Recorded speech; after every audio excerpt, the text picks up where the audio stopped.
Buenos días, estamos iniciando el día de hoy una serie de programas en preparación a las elecciones que vamos a tener el día domingo 16 de junio.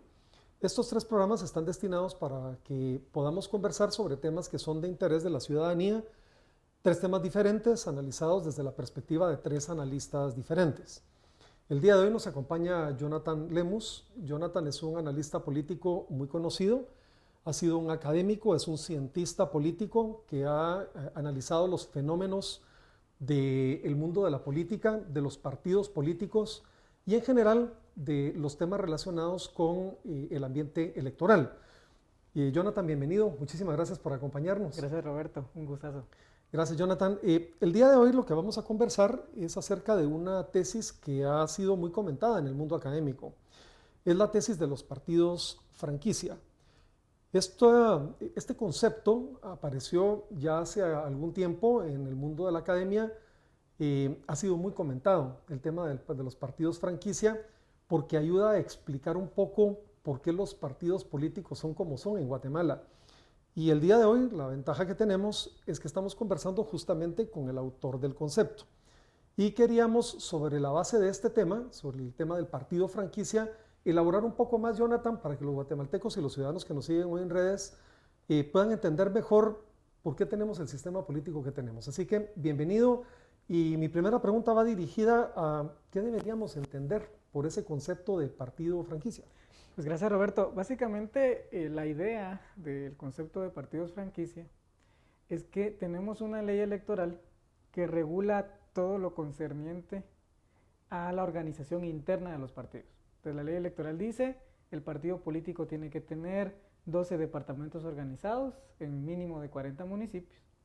Y en una dinámica donde la formación de cuadros, la capacitación ideológica no es la prioridad de los partidos, este tipo de regulación, que quizás tiene buenas intenciones, termina convirtiéndose en un requisito mínimo de lo que un partido debería tener para poder postular. Entonces, en ese marco de reglas, ese marco institucional, lo que se analiza es que todos los partidos tienen incentivos para reducir los costos de cumplir con ese requisito legal. Entonces, la forma en cómo se ha hecho desde que este requisito existe es que hay un grupo nacional, usualmente en la ciudad de Guatemala, aunque ahora hemos visto un par de partidos que salen desde los departamentos, pero usualmente desde la ciudad de Guatemala, un comité nacional que dice, bueno, necesitamos 45 municipios para armar un partido político. ¿Qué hacemos? Y básicamente lo que se busca es un conocido, un líder. Usualmente se busca al alcalde del lugar que ya tiene una experiencia, ya tiene los recursos probablemente públicos. Alguien que ya haya ayudado a organizar otro partido en tiempo atrás, digamos. Exactamente, y entonces se va generando estas transacciones que no malinterpretemos en decir que hay dinero de por medio. Además, no podríamos decirlo de todos los partidos, pero independientemente de cómo funciona un partido, existe esta transacción en la que yo le doy al candidato la candidatura en ese municipio a cambio de que me haga la organización partidaria. Entonces, lo que sucede ahí es que el candidato local tiene un grupo de gente para cumplir con el requisito legal y yo como secretario nacional lo que tengo es una ficha para que él pueda participar. El argumento del partido franquicia entonces es como las franquicias empresariales, digamos, si uno no tiene capital o no quiere invertir en crecer fuera de donde uno tiene su base, vende la marca a alguien más, le pone algunas reglas de qué hacer y qué no hacer con la marca, y recibe un beneficio, digamos, de la explotación de esa marca en ese territorio. No, obviamente no vamos a poner ejemplos de marcas en particular, pero todos sabemos que hay un montón de marcas, por ejemplo en Guatemala, que son internacionales, pero al final son franquicias que guatemaltecos pueden comprar los derechos de la marca y la explotan en el país. Entonces, eso es el mismo modelo para los partidos. Y creo que ha sido un concepto que ha tenido cierta discusión, o ha generado cierta discusión, porque usualmente no analizamos la política desde el punto de vista económico, ¿verdad? Porque creemos que cuando uno está en el ámbito político cambia por completo sus incentivos y de ahora uno habla de un bien común y demás, pero en la realidad, la misma lógica, la realidad lo que nos diría es lo contrario. La realidad es que el individuo al final tiene el comportamiento similar en sus diferentes facetas y en este caso lo que vemos es esta dinámica de reducir costos, que todos lo hacemos consciente o inconscientemente, aplicada a un análisis de la política guatemalteca. Entonces, por eso es que vemos cada 4 años marcas nuevas, por eso es que cada 4 años vemos alcaldes que pasan de un partido a otro, porque hay un engranaje institucional que permite y alienta eso. Y entonces, una de las recomendaciones es pensemos la forma en cómo se organizan los partidos políticos. A eso iba justamente ahora, Jonathan, porque de tu primera explicación lo que entiendo es que mucho de esto tiene que ver con los requerimientos que la ley electoral exige, digamos, a quienes quieren constituir un partido político. Debo entender entonces, digamos, que el tema de partido franquicia es una consecuencia de una mala ley, o hay algunas otras razones que dirías influyen en que al final esto funcione un poco como funciona una franquicia comercial. A mí lo que me gusta del tema es que el diagnóstico está, y creo que incluso en diferentes ámbitos teóricos y políticos se ha reconocido la existencia de los partidos como franquicias. Pero yo diría que sí hay diferencias de lo que se tiene que hacer a partir de ese diagnóstico. Algunos dicen que el partido franquicia es consecuencia de un problema de carácter, ¿verdad? Hay gente que no tiene principios ideológicos, que es oportunista y que abusa del pragmatismo político y entonces hace estas transacciones, y que entonces si la persona fuera de mejor calidad ética seguramente no existiría el partido franquicia. Yo personalmente creo que no va por ahí. Yo sí creo que va en la línea de la pregunta que me lanza. Yo creo que es un tema de la ley electoral de los partidos políticos. Creo que, aunque pareciera no ser el centro, yo creo que sí está al menos entre los 3 temas más importantes de la ley electoral. Y me parece a mí que en el 2016 no se hizo absolutamente nada para cambiar eso.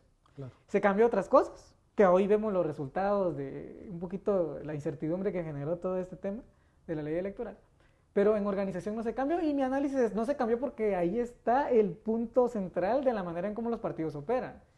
Y eso es lo que permite que hoy algunos partidos que nadie los conoce y por lo tanto no tienen una marca conocida, no pueden tener acceso a financiamiento privado, no pueden pagar publicidad en medios, y hay otros partidos que la han tenido por mucho tiempo y entonces obviamente esa marca vale mucho más y le da mucha más. Hay una tesis, no voy a decir que alternativa, Jonathan, porque creo que al final es complementaria de lo que estás comentando, pero también he escuchado la tesis de la vaca lechera. Y la tesis de la vaca lechera lo que te explica es que los partidos políticos en Guatemala funcionan justamente como una vaca lechera. Es decir, hay un ciclo en el que las personas que se nuclean en torno al partido tienen la expectativa de llegar al poder, llegan al poder, se alimentan del poder, se nutren, se enriquecen y pierden el incentivo de mantener, digamos, en el largo plazo la estructura porque la vaca envejece y ya no tiene la posibilidad de producir la misma leche, vamos a de una manera de decirlo así, utilizando una analogía un poco forzada. ¿A ti te parece que ese ciclo, digamos, de las vacas lecheras también explica un poco el funcionamiento de los partidos políticos? Definitivamente, y de hecho se ha tratado intelectualmente, sobre todo en Estados Unidos, a partir de los 80. Aquí en Guatemala decimos que Estados Unidos tiene un sistema político muy fuerte y estable, y al contrario, comparado con Europa, tienen partidos muy débiles, donde es muy individual la participación política por el modelo de distritos uninominales y demás. Y en Estados Unidos entonces se han hecho varios estudios sobre el comportamiento de algo que le llaman el voto personal, los incentivos de un congresista de invertir en su marca personal versus invertir en la marca del partido. Entonces lo que han encontrado es justamente eso, que hay un esquema institucional que permite que haya incentivos para seguir invirtiendo en la marca del Partido Republicano y que permite que haya incentivos para seguir invirtiendo en la marca del Partido Demócrata. En Guatemala no tenemos ese diseño institucional que genere ese incentivo para decir sigamos invirtiendo en el partido tal y tal. Yo pongo un ejemplo, con aquel famoso escándalo del Watergate, de Richard Nixon. El Partido Republicano no dejó de existir porque Richard Nixon cayó de una manera que no había sucedido en la historia. Pero ¿qué pasó ahí? Hay mecanismos a través de las primarias y demás para renovar las élites dentro del partido, y entonces la marca, alguien tiene incentivo de seguir aportando. Pero cuando la marca se asocia con un dueño, entonces si yo soy parte de los cuadros del partido no tengo más incentivo para invertir ahí porque está completamente ligada a la imagen de una persona. La ley electoral debería, yo creo que sí hay esperanza de que se pueda cambiar esos incentivos, y la ley electoral es clave para eso. Y después de las elecciones está dicho que tenemos que volver a discutir la ley electoral, porque quedó en la reforma que después de las elecciones habrá una comisión para esto. Y si el tema de la organización no se toca, es otra oportunidad perdida para el país. Hay un elemento que quisiera introducir a la discusión acá, porque, digamos, haciendo un poco de análisis histórico del comportamiento del sistema de partidos en Guatemala, uno puede encontrar una comparación muy asombrosa en términos, digamos, de que esa comparación nos demuestra que Guatemala ha seguido un curso de acción muy diferente a otros países de América Latina. En el caso de Sudamérica y aquí mismo en Centroamérica hay una larga tradición partidaria. Hay partidos que tienen más de 100 años. El Partido Nacional en Honduras es un partido de larga tradición. El Partido Liberal también andará un poco por lo mismo. Y ya no digamos Uruguay y Paraguay, donde son partidos de 150 años de existencia. Entonces, en estos países se ha desarrollado una tradición, digamos, de partidos que se mantienen en el tiempo y además ha habido una suerte de bipartidismo. En algunos países ese bipartidismo se ha ido haciendo un poquito más descafeinado, pero termina de nuevo regresando a una especie de bipartidismo. En el caso de Guatemala eso no sucede así. Hay quienes dicen que, por ejemplo, la revolución del 44 fue prácticamente una especie de quiebre en la tradición política de los partidos en Guatemala, porque antes del 44 habían dos fuerzas políticas que se representaban, el liberalismo, que estuvo en el poder mucho tiempo, y el conservadurismo, pero esas dos fuerzas ya no sobreviven a la revolución del 44, y que nuestra historia de fragmentación política arranca del 44 para acá, y ahí es donde uno encuentra siglas, una gran cantidad de organizaciones políticas y demás. A donde quiero ir, Jonathan, con esto es, viendo este ejemplo, ¿te parece que hay alguna razón sociológica detrás de por qué Guatemala no tuvo nunca capacidad de desarrollar tradición partidaria y por el otro lado crear esta especie de polos bipartidistas que generaran mayor estabilidad al sistema? Sí, creo que aquí hay varias cuestiones que me gustaría mencionar, tal vez no me extenderé tanto, pero recuerdo algo que me decía un profesor en la universidad. Él no era experto en política guatemalteca, pero muy conocedor de política latinoamericana, y me decía: ustedes los guatemaltecos no deberían medir a los partidos políticos por el nombre de los partidos. Es decir, existió alguna vez la democracia cristiana, por ejemplo.